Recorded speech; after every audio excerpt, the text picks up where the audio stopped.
तन्मनो ध्यायते शिवम् तौ करो तत्कथा लोलो तो हस्तो तथे पूज को। अब यहां ध्यान दीजिएगा, विष्णु भगवान कहते हैं जो जवान जो जिहा शिव का नाम नहीं लेती है, जो जिहा शिव की स्तुति नहीं करती है, वो सफल नहीं होती, वो सार्थक नहीं होती। और जो मन भगवान शंकर के ध्यान में नहीं लगा रहता, वो मन सार्थक नहीं है, वो निरर्थक हो जाता है। और जो कान भगवान शिव की कथा सुनने के लिए नहीं आता, वो कान भी बेकार है। और जो हाथ भगवान के चरणों के लिए नहीं झुकता, वो दोनों हाथ बेकार है। बोलो भगवान आतुभोग की जय। वो नेत्र कहते हैं नेत्रे पश्यता, वही दोनों नेत्र धन्य है, वही जो भगवान का नित्य दर्शन करते हैं। और दक्षिणा प्रणवे शिवा, और जो नित्य दर्शन करे वही नेत्र धन्य है, और वही मस्तक धन्य है जो भगवान के चरणों में झुकता। तो बादो यो शिवम क्षेत्रे भक्त्या प्रस्तावता, अर्थात जो चरण भगवान के दर्शन के लिए विभिन्न क्षेत्रों में जाते हैं, वही चरण सफल है। तो आज भक्तों, आज मैं देख रहा हूं, अगर कोई और कथा होती शायद बड़ी भीड़ होती, शिव की कथा में रस नहीं होती। मगर जब रसमयी कथा स्वयं होती है, जो भक्त उसमें डूब जाता है, उसको रस नहीं दिखता, तो रसमय हो जाता है। ऐसे भगवान की लीला है। और आपको मैं एक कथा बताऊं। एक बंगाली युवक शिव का भक्त, और वो सोमनाथ के मंदिर पे गया था। एक दिन शिव महाशिवरात्रि थी, उस दिन वो गया था दर्शन करके, जल वो चढ़ाया, दर्शन किया। वो बाहर दर्शन करके आ गया है, बाहर बैठ गया। ये सत्य घटना, ये भी शिवान की घटना और इसी युग की घटना। बाहर आया, बैठ गया, उसको नींद आ गई, वो सो गया। रात में उसने स्वप्न देखा, कि वो शिवलोक में चला गया है। शिव जी बैठे हैं, सब उसके गढ़ बैठे हैं, और शिव जी ने कहा देखो भाई, यहाँ पानी बहुत बहने वाला है, और सबको एक ब्राह्मण जी ने कहा सबको टीका लगा दो, ये भक्त का जिसको ये टीका लग जाएगा वही बचेगा, बाकी सबको खत्म हो जाएगा। तो ब्राह्मण जी ने सबको टीका लगाया। उसके बाद इनकी नींद खुल गई, बात आई गई होगी। वो बहुत बड़े भक्त थे, वो अपने घर में आके बैठे थे, अध्ययन कर रहे थे। एक दिन उनके यहाँ बहुत साल में किया, तो व्यक्ति आया, एक व्यक्ति आया, इनके बाद कहा आती था, अरे महात्मा जी आप कहते हैं कि मैंने आपको पहचाना नहीं। कह रहे क्या बात करते हैं? अरे आप हमसे मिले नहीं थे जब बाढ़ आने वाली थी, जब आपके माथे पे टीका लगाया था, और इतना कहते वो बहुत तेजी से चला गया होगा। तब उनको बाद में याद आया, तो हमारे बाबा भोलेनाथ आ गए। जय हो बाबा भोलेनाथ की, बोलो शंकर भगवान की।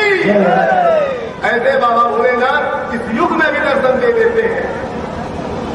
अब आपको ज्यादा दूर की घटना नहीं, मैं आपको अपनी घटना बताता हूं। जिस दिन विजय श्रीवास्तव जी बैठे होंगे, शायद विजय यादव जी बैठे, मैं आया था यही सामियाना और बिजली की बात करते। मैं यहाँ गया, किसी को मैंने बताया नहीं, सारे लोगों को बताया। मैं गया, ये मिले केवल मात्र उसमें मेरे 100 रुपए थे, इसलिए मैंने बयाना नहीं दिया फिर लोगों को, कह दिया भैया मेरा ही जवान ही बयाना है। तो वहां से चले आए, तो गोभी ताजी दिख रही थी।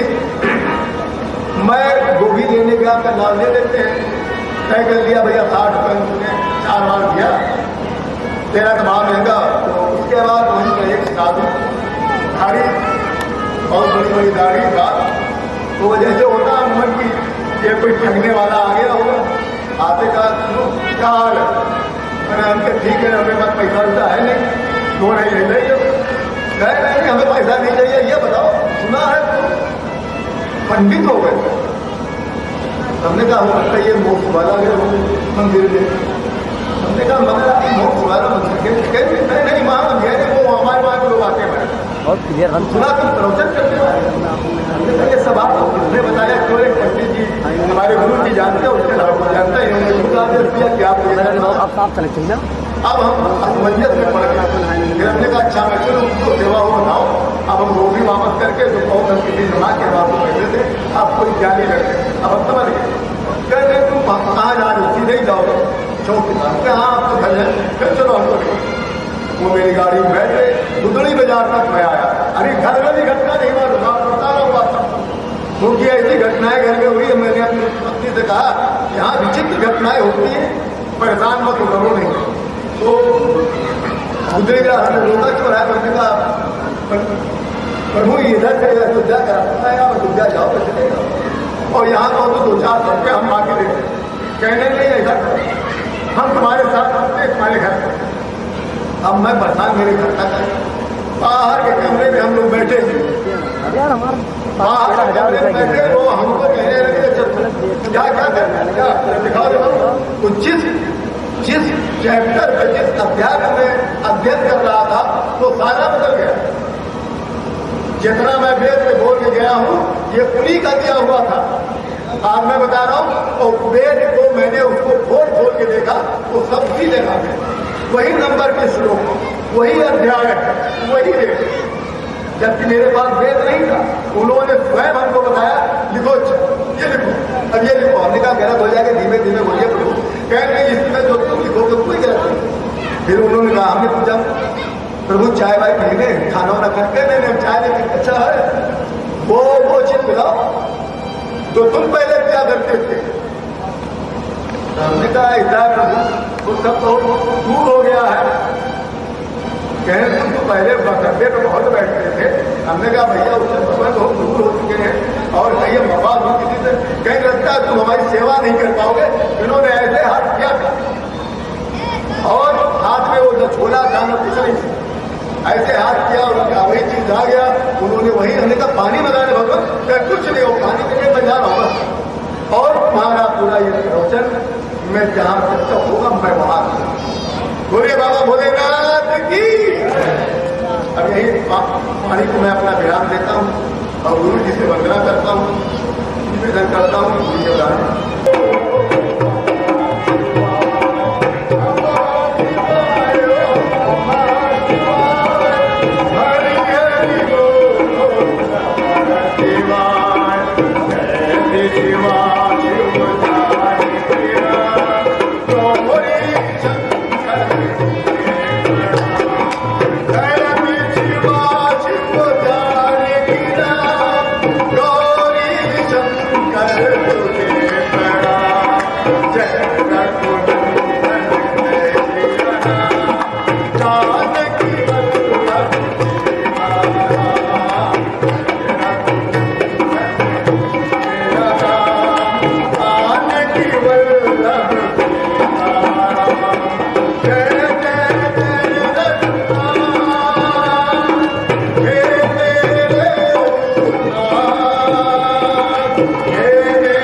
सिद्धि विनायक भूषित बैठल सो शंकर दरबारी ब्रह्मदेव चारत गावत जटल गुरुआरी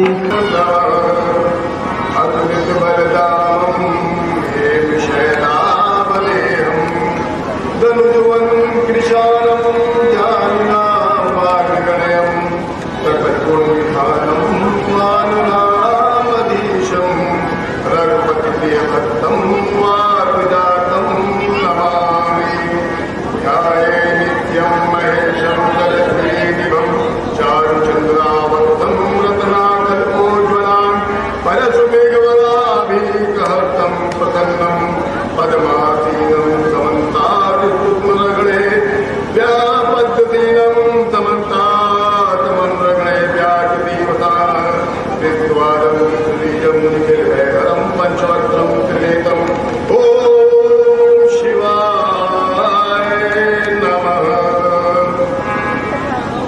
ओम श्री गुरु स्वामी जी का स्वागत करिए कि इन्हीं के सानिध्य से हमको कुछ बोलने का शक्ति मिली।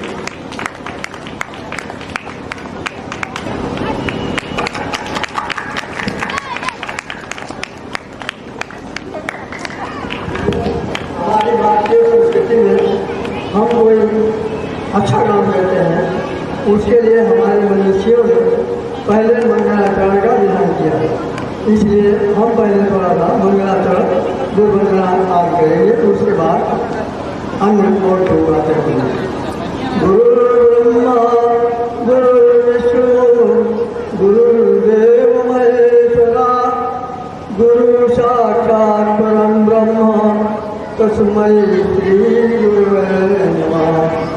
अखण्डमण्डलाकारं व्याप्तं येन चराचरं तत्पदं दर्शितं येन तस्मै श्री गुरवे नमः। या कुण्डेन्दुधारा या शुभ्रमस्तादता या वरदण्डमण्डितकरा या श्वेतपद्मासना या ब्रह्माच्युतशङ्करप्रभृतिभिः देवैः सदा वन्दिता सा मां पातु सरस्वती भगवती गीते सदाध्यापा ध्याये सत्यं गुणातीतं ज्ञानत्रयसमन्वितं लोकत्रयं जगतापितरौ वन्दे पार्वती परमेश्वरौ। बंधुओं, कल श्री प्रमोद जी ने आप लोगों को वेद उपनिषद पुराणों का जो सार था उसको निचोड़ करके अमृत की व्यवस्था की थी। तो आज जो है ये और दूसरी कथा करेंगे।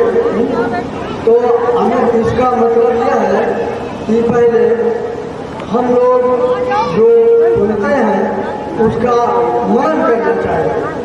हमने कल जो अमृत वर्षा हमको मिली उसमें हमको क्या प्राप्त हुआ, हमने क्या मनन किया है, इस पर हमको विचार करना चाहिए।